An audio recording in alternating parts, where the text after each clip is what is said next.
Salut à tous et bienvenue dans cette nouvelle série de formations vues et dans laquelle nous allons découvrir le gestionnaire de state, la librairie plutôt de gestion de state officielle au niveau de Vue. Il s'agit donc de Pinia.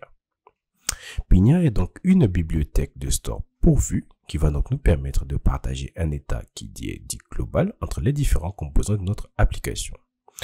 En plus de cela, Pinia est donc basé aussi sur le système de réactivité qui a été introduit par la version 3 de Vue.js. Donc, au cours de cette formation, nous allons découvrir trois concepts de base au niveau de Pinia. Premièrement, nous allons découvrir c'est quoi le state global.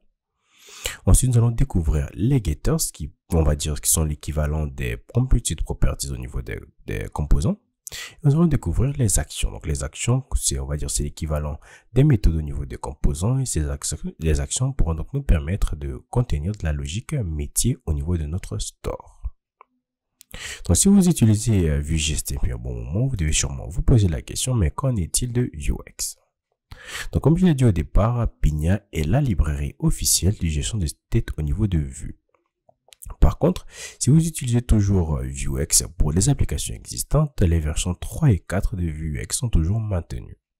Mais lorsque vous s'agira donc de démarrer un nouveau projet, il serait donc recommandé de commencer avec Pinia. Donc, trêve de bavardage, on a fini un peu avec la théorie, on va attaquer maintenant la pratique.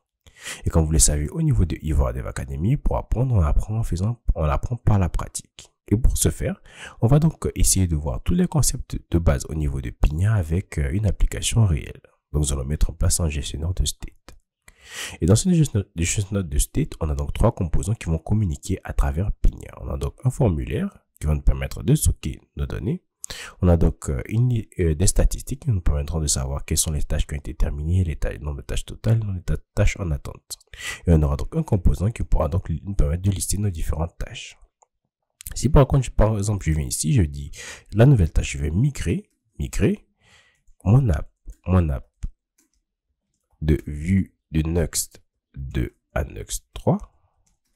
Je vais mettre intégrer Nitro et je clique sur créer.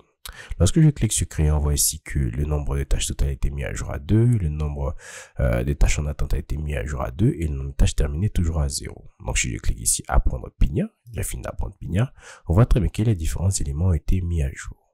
Donc on va mettre en place pas à pas cette application en utilisant donc Pinia.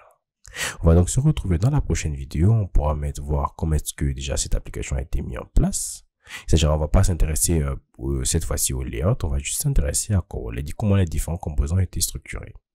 En plus de cela, on va commencer à installer Pinia et à définir le store. Donc, si vous n'êtes pas encore abonné à la chaîne, n'hésitez surtout pas à vous abonner et à activer la cloche de notification. Et on va donc se retrouver dans la prochaine vidéo pour faire un aperçu du projet et installer Pinia.